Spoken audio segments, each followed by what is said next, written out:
Halo sahabat BPHN, selamat datang di BPHN Talks. Obrolan santai seputar regulasi dan isu hukum terkini mulai dari obrolan warung kopi hingga tingkat tinggi. Berjumpa lagi dengan saya Nurul Rahma di podcast BPHN Talks. Wah, sahabat BPHN, kita berbicara tentang akses keadilan terutama dalam pemberian bantuan hukum. Sebenarnya siapa saja sih sebenarnya warga negara yang berhak mendapatkan bantuan hukum? Dan juga dalam pemberian akses bantuan hukum itu sendiri, apakah BPHN memiliki kontrol dalam memonitoring ada berapa lembaga pemberi bantuan hukum yang memetakan penerima bantuan hukumnya dengan skala prioritas penyandang disabilitas nih. Untuk itu kita hadirkan pada hari ini yaitu Bang Masan Nurpian yang tidak habis-habisnya selalu kita gali nih informasinya terkait dengan bantuan hukum, yaitu perwakilan dari Pusat Pembudayaan dan Bantuan Hukum dari Badan Pembinaan Hukum Nasional, Bang Masan Nurpian. Selamat datang.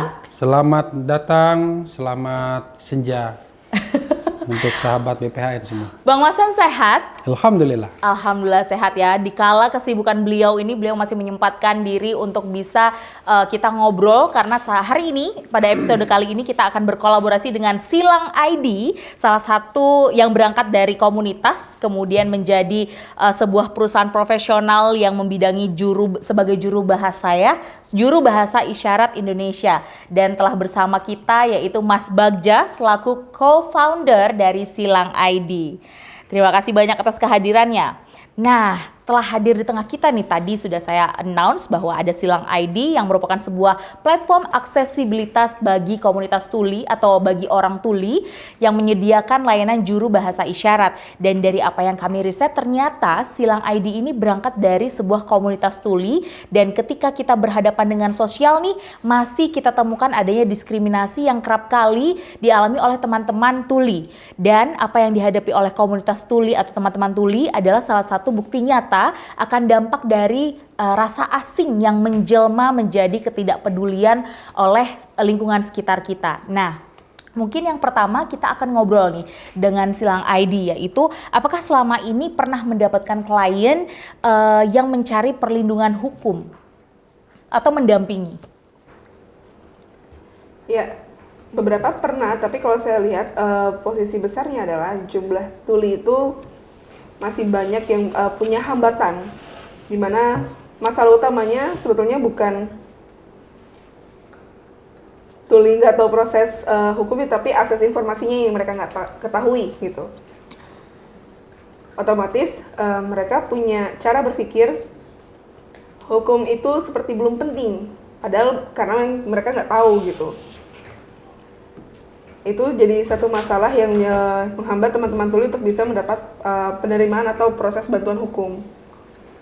Kalau saya lihat ada jumlah tuli di Indonesia sekitar 7% dari jumlah disabilitas di seluruh Indonesia. Mungkin ada sekitar 2 juta tuli yang mereka berkomunikasi menggunakan bahasa isyarat. Tapi untuk akses informasi mereka masih banyak yang menggunakan audio. Nah, audio ini sebenarnya hambatan untuk teman-teman tuli untuk bisa menerima informasi, termasuk juga penerimaan tentang bantuan hukum. Kalau saya lihat itu jadi masalah serius sebenarnya. Sering dapat case di mana teman-teman tuli yang berhubungan dengan hukum atau bantuan hukum atau ada kasus seperti atau terkait dengan sengketa dan yang lain, pasti mereka ada ngerasa terhambat, ada hambatan di situ. Itu yang saya lihat dari komunitas tuli di seluruh Indonesia khususnya. Lantas kesulitan-kesulitan dari teman-teman tuli itu sendiri untuk dapat mendapatkan akses bantuan hukum sendiri itu sebenarnya pada apa, Mas Bagja? Kalau dilihat, pertama itu adalah teman-teman tuli harus paham terlebih dahulu atau disosialisasikan terlebih dahulu. Belum ngomongin tentang hukumnya, tapi sosialisasi terkait hukum ini itu seperti apa sih? Hukum itu adalah apa gitu? Kenapa kita harus paham tentang hukum? Nah, itu tugasnya adalah siapa? Biasanya dari LBH atau mungkin dari badan hukum yang biasanya membantu untuk mensosialisasikan terkait dengan hal ini. Dan ini teman-teman tuli harus paham, oh jadi bisa sadar mereka terkait hukum ini adalah penting. Jadi suatu saat nanti mereka, contoh ada yang berhubungan dengan hukum, nanti LBH atau misalkan lembaga seperti BPHN itu harus aware terkait dengan aksesnya. Akses ini yang bisa membantu informasi untuk lebih disebarluaskan kepada mereka. Sehingga teman-teman tuli bisa paham kalau BPH ini adalah fungsinya sebagai apa, kemudian LBH itu fungsinya sebagai apa, seperti itu.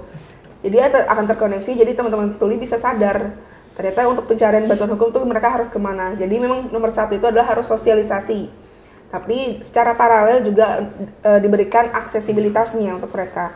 Akses informasi melalui juru bahasa isyarat. Sebab yang tadi sudah disampaikan teman-teman tuli itu ada 80% mereka itu pengguna bahasa isyarat. Nah, bahasa isyarat itu akses utamanya adalah komunikasi untuk mereka.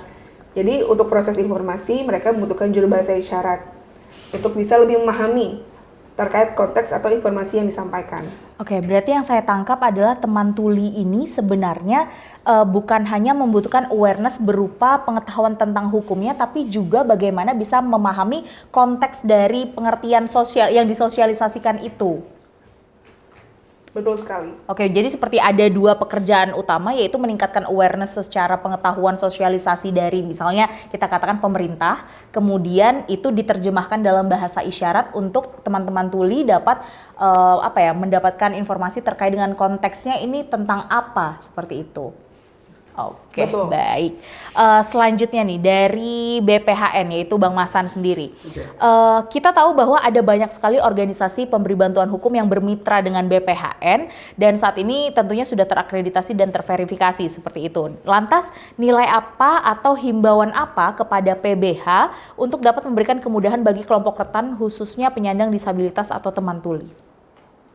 Iya, jadi ketika tadi diawali oleh Mas Bagja ya berkaitan dengan disabilitas khususnya penyandang tuli, mohon maaf. Jadi yang pertama berkaitan dengan aksesibilitas begitu ya. Aksesibilitas ini penting ya, aksesibilitas informasi maupun aksesibilitas dalam penanganan perkara ketika teman-teman penyandang disabilitas itu mendapatkan masalah hukum seperti itu, begitu ya. Aksesibilitas informasi ini ya memang perlu diinformasikan terutama secara berjenjang kepada organisasi pemberi bantuan hukum kita terlebih dahulu, begitu kan.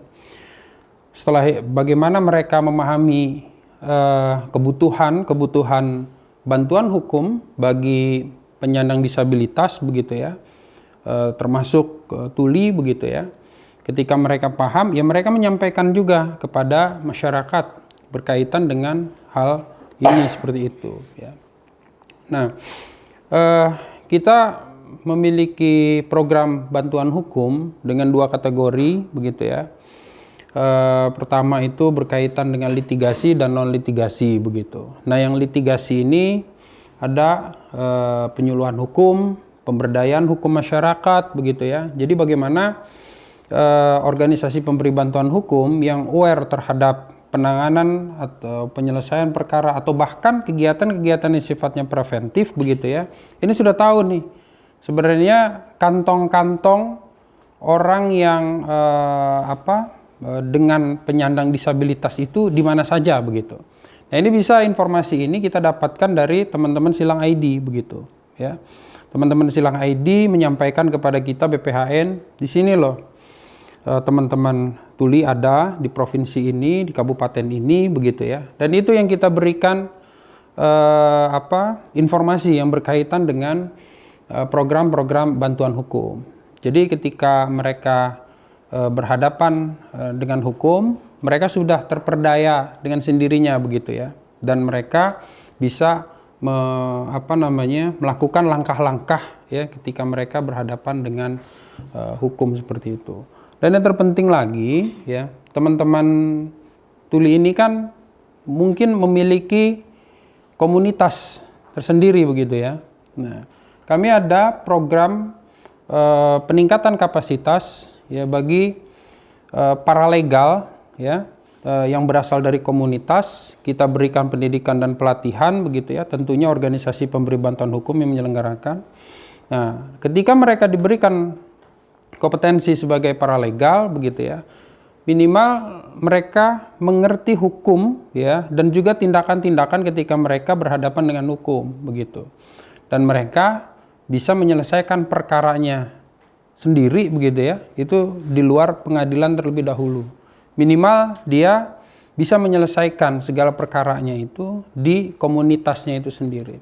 Jadi kita bisa jadikan satu orang atau beberapa orang dari komunitas tuli itu untuk menjadi seorang paralegal seperti itu. Wow, ini berarti Bang Masan telah membuka pintu ya, pintu kolaborasi bersama dengan Silang ID. Bahkan jika ada komunitas tuli yang ingin ibarat dibina ya oleh BPHN sebagai paralegal, itu bisa kita kolaborasikan. Nah, untuk itu sejauh mana atau secara networking ada berapa sih komunitas yang telah terafiliasi? Bahasanya mungkin dengan Silang ID, kalau boleh kami tahu? Silang.id itu kita sudah meng-engage 75 komunitas di seluruh Indonesia. Wow. 75 komunitas ini terbagi-bagi lagi dari provinsinya dan juga tersebar. Ada misalkan satu provinsi itu mungkin ada 3-5 komunitas, nama komunitasnya gitu. Nah, merespon dari penyataan, kami itu sangat senang membuka kesempatan untuk bisa nanti mungkin dari BPHN bisa berkolaborasi dengan Silang. Dan Silang.id ini menghubungkan ke 75 komunitas yang siap untuk menjadi paralegal. Yang mereka nanti sebagai garda terdepan untuk bisa menyampaikan ke komunitas tuli lainnya gitu, yang terkait dengan masalah hukum, hubungannya dengan bantuan hukum, seperti itu. Jadi kita Silang ya support sekali dengan hal tersebut dan siap untuk bisa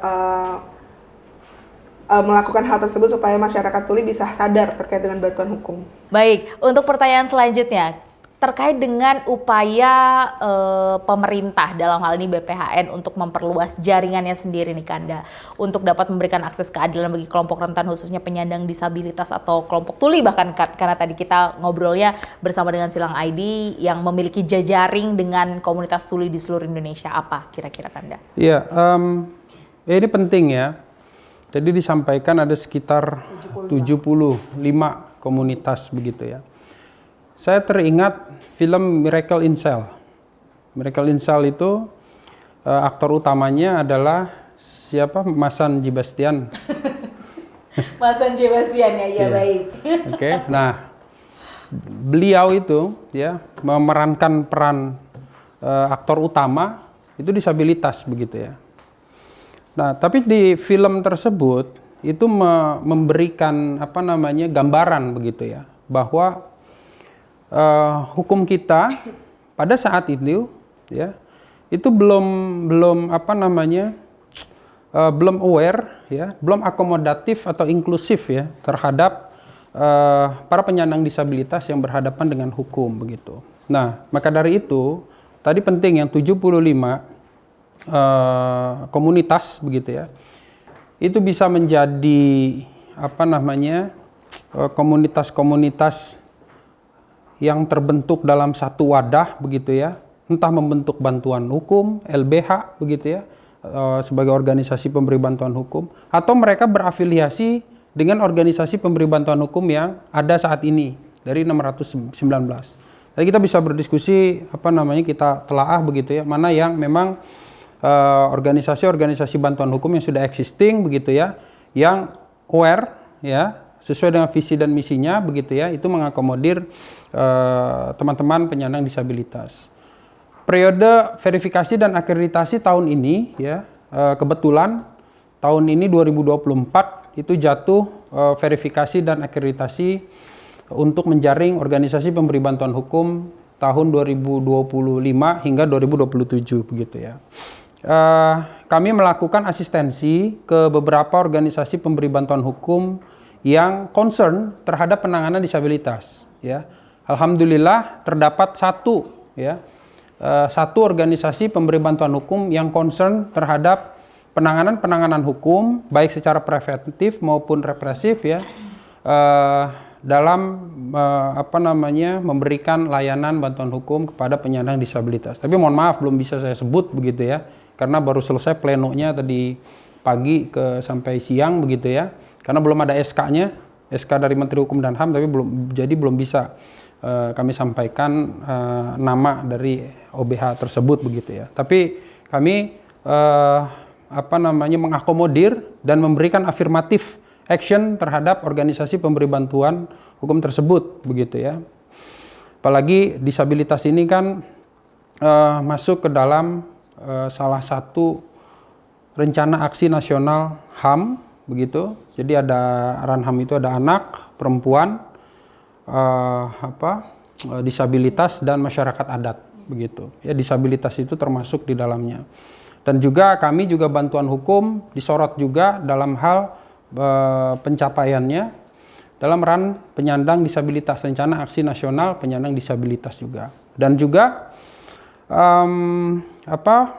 bantuan hukum untuk disabilitas secara inklusif ya, ini bagian dari perluasan kelompok rentan masuk ke dalam target atau rencana aksi nasional dalam Open Government Initiative begitu ya. Salah satu RAN-nya adalah untuk disabilitas dan alhamdulillah ini berlanjut begitu ya untuk capaian di tahun 2024 yang diawali di 2023 kita masukkan capaian di 2023 untuk RAN OGI untuk disabilitas itu mendapatkan salah satunya ya memiliki nilai indikator yang cukup baik, mendapatkan penghargaan di Estonia pada ajang Open Government Partnership ya. Kita Indonesia sebagai peraih the winner Open Government Partnership ya, mewakili Asia Pasifik seperti itu. Kanda, untuk kita bisa meningkatkan ruang lingkungan yang inklusif nih, apalagi kita akan menyambut Indonesia Emas 2045. Tentunya kita harus menciptakan ruang inklusif bagi seluruh masyarakat, khususnya penyandang disabilitas. Dalam kategori spesifikasinya saat ini kita berbicara dengan teman tuli ya. Nah, apakah ada proyek selanjutnya oleh BPHN yang akan disemarakan untuk dapat memberikan informasi terkait dengan program bantuan hukum dengan bermitra dengan organisasi bantuan hukum untuk menyasarnya kepada teman-teman disabilitas bahwa ada loh pemberian bantuan hukum gratis dari pemerintah kepada teman-teman yang terkena kasus hukum seperti itu. Ya, jadi organisasi pemberi bantuan hukum ini kan dari 2013 begitu ya sampai tahun 2000 ya sampai saat ini begitu ya. Kami terakhir menyelenggarakan konferensi nasional, konferensi hukum nasional berkaitan dengan program bantuan hukum. Di sana masuk rekomendasi di tahun 2019 kami selenggarakan. Rekomendasinya adalah perluasan bantuan hukum ya untuk penyandang disabilitas.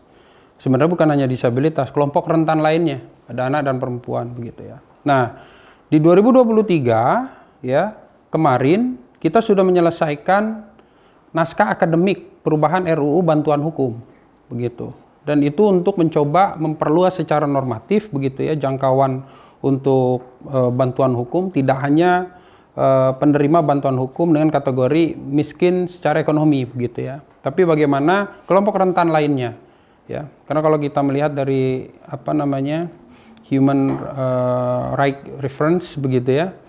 Disabilitas ini termasuk kelompok rentan begitu, dan ini kita masukkan begitu. Itu dari sisi regulasi begitu ya. Dan dari sisi berikutnya tahun 2025 begitu ya. Kami ada rencana untuk adanya konferensi nasional berikutnya. Jadi pertama 2019 ya memberikan rekomendasi masuknya secara inklusif penyandang disabilitas itu bagian dari kelompok rentan untuk masuk ke regulasi perubahan RUU hukum.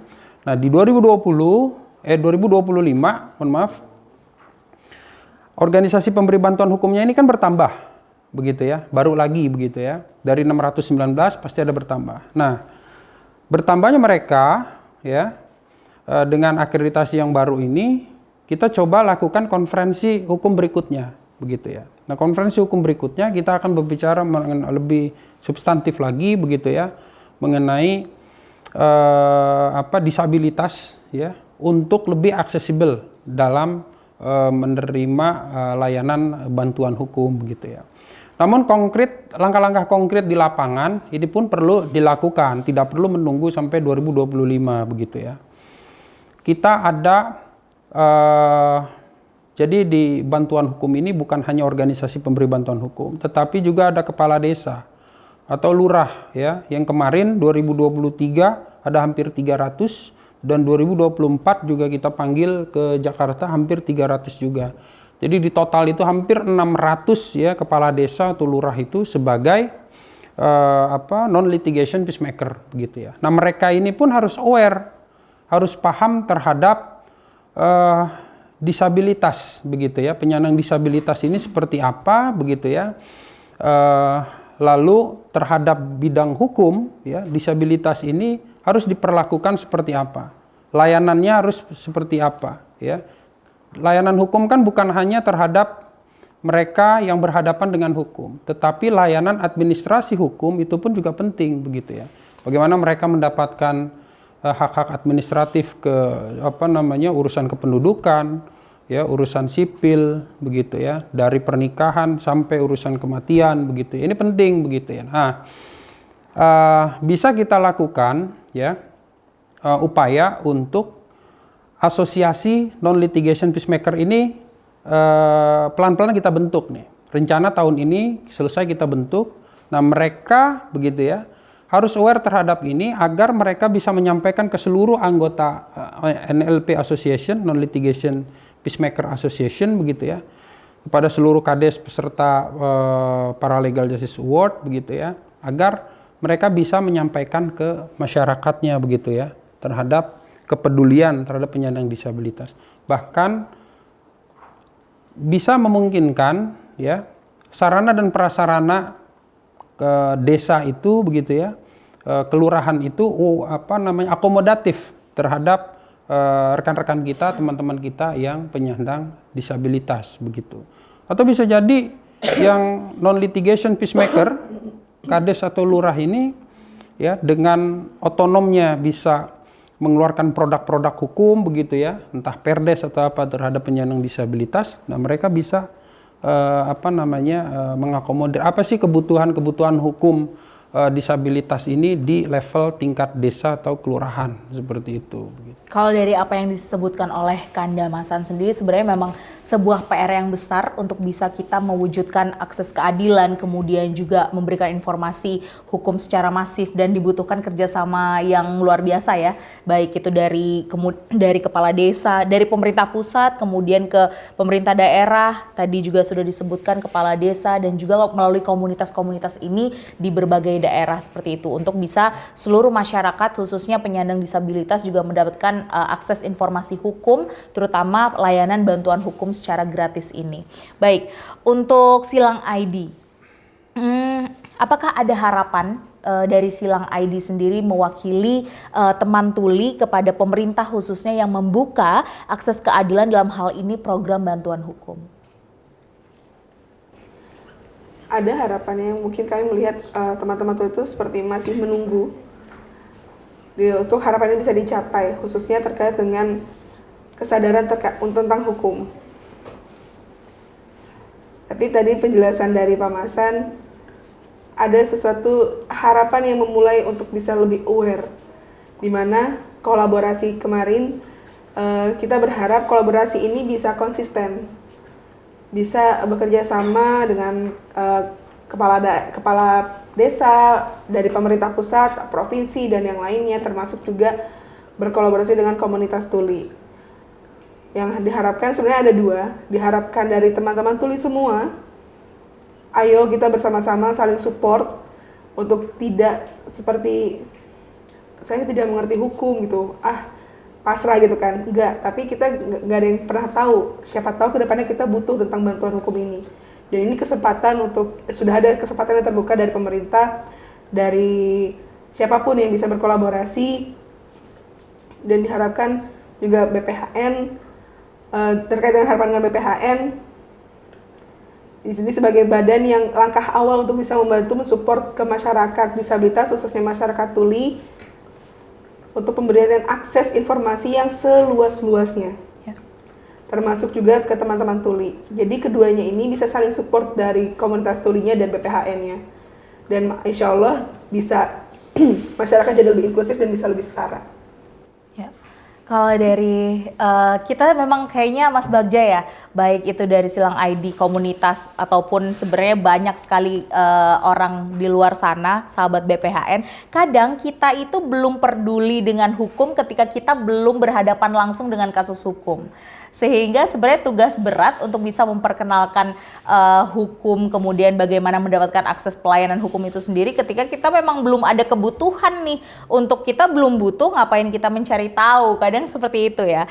Baik, sekali lagi dari Silang ID sendiri mungkin bisa menjadi penghubung nih antara penyebaran informasi dari BPHN bagi seluruh teman-teman tuli, bahwa setiap orang berhak mendapatkan akses bantuan hukum yang sama, yaitu selama memenuhi kriteria persyaratan sebagai warga yang membutuhkan bantuan hukum gratis dari pemerintah. Nah, seperti itu. Itu harapan kami ke depannya, bisa kita sama-sama berkolaborasi untuk dapat menyebarkan informasi ini gitu ya. Antara Silang ID dengan BPHN sendiri. Terutama ya Kemenkumham, ada banyak sekali layanan kita yang pastinya itu akan sangat membantu bagi seluruh teman-teman tuli di luar sana. Apalagi kita punya layanan banyak saat ini komunitas tuli itu yang bergerak di UMKM. Apakah mereka sudah mendapatkan informasi terkait dengan Direktorat Jenderal KI, merek atau paten, kemudian juga layanan teman-teman AHU yaitu pembuatan CV, PT, seperti itu. Ada banyak sekali layanan kita di Kemenkumham untuk bisa kita kolaborasikan karena tentunya misi dari Kemenkumham salah satunya adalah kita salah satu kementerian yang akan mensupport Indonesia Emas 2045. Oke, sebagai closing statement dari Bang Masan selaku perwakilan dari Badan Pembinaan Hukum Nasional sendiri untuk seluruh masyarakat terkait dengan hak memperoleh perlindungan dan akses bantuan hukum tanpa terkecuali kelompok rentan khususnya penyandang disabilitas teman tuli, mungkin. Ya, tadi Dinda Nurul selaku host menyampaikan untuk menuju Indonesia Emas begitu ya. Salah satu transformasi dalam setiap RPJMN sampai menuju 2045 gitu. Ada transformasi, salah satunya adalah supremasi hukum begitu ya. Nah, supremasi hukum itu alhamdulillah bantuan hukum itu menjadi salah satu bagian dalam penegakan hukum. No one left behind begitu ya. Arti dari no one left behind ini ya artinya teman-teman disabilitas yang merupakan bagian dari kelompok rentan pun itu menjadi bagian ya secara inklusif untuk diberikan bantuan hukum ya secara layak sesuai dengan kebutuhan hukumnya ya sesuai dengan legal needs-nya begitu ya dan juga mari teman-teman sahabat BPHN ya seluruh mitra kerja BPHN terutama dalam program bantuan hukum untuk secara inklusif ya dan akomodatif dalam hal setiap langkah-langkah pemberian layanan bantuan hukum kepada rekan-rekan disabilitas semua. Mungkin cukup dari saya. Oke, dari Silang ID sendiri, silakan Mas Bagja. Diharapkan masyarakat bisa mensupport tuli pun juga kita semua saling support untuk bisa mencapai Indonesia Emas. Kalau kami punya visi di mana Indonesia inklusif di tahun 2045. Amin. Ya. Wah, luar biasa sekali obrolan kita pada hari ini ya sahabat BPHN. Untuk itu kami mengajak seluruh sahabat BPHN untuk kita bisa sama-sama mewujudkan Indonesia 2045 itu menjadi Indonesia Emas adalah dengan kita semua bisa berkolaborasi, bekerja sama. Pemerintah pusat tidak bisa memiliki program membuat kebijakan dan lain sebagainya tanpa adanya kebutuhan dari tentunya grassroots kita. Semua apa yang kita perjuangkan ini, yang kita buat di pusat juga itu tentunya harus mengakomodir semua masyarakat di luar sana, termasuk di level desa, level terkecil. Untuk itu kita ingin mewujudkan Indonesia Emas 2045 itu dengan kita bekerja sama seluruh pihak, dan itu kita mulai juga dengan komunitas-komunitas, kemudian proyek-proyek atau program-program kerja kita pun kita sentuhnya langsung ke masyarakat yang berhadapan dengan masyarakat. Begitu juga dengan pembentukan produk-produk layanan yang kami lakukan itu tentunya bagi seluruh masyarakat, sehingga termasuk teman-teman tuli gunakan layanan yang ada di pemerintah, dan semoga seluruh pemerintah pusat hingga daerah dapat mensosialisasikan dengan baik program-program apa saja yang kita miliki, tentunya untuk membantu seluruh masyarakat di luar sana, terutama teman-teman tuli, seluruh penyandang disabilitas, semua kelompok rentan, supaya bisa kita bantu. Semoga semua bisa terkena dampaknya untuk kita bisa wujudkan Indonesia Emas 2045. Tentunya itu saja dari kita. Tentunya harus nih follow semua akun sosial media BPHN dan juga subscribe YouTube channel BPHN TV, karena di sana ada banyak sekali informasi. Jangan lupa berkunjung juga ke website kita di BPHN untuk melihat layanan apa saja sih yang diberikan oleh BPHN, dan juga website dari Silang ID ya. Karena di sana ada beberapa layanan produk dari Silang ID yang tentunya akan membantu kita semua, bukan hanya teman tuli, tapi justru kita, pemerintah juga bisa mendapatkan bantuan atau difasilitasi beberapa layanan yang ada di silang.id. Mungkin itu saja dari kami. Terima kasih banyak Bang Masan, terima kasih banyak Mas Bagja dan juga Mbak Putri dari juru bahasa isyarat nih ya dari Silang ID yang telah menyempatkan dirinya hadir di studio BPHN. Terima kasih banyak. Semoga setelah ini akan ada banyak kolaborasi yang bisa kita lakukan. Terima kasih sahabat BPHN, sampai jumpa di episode selanjutnya.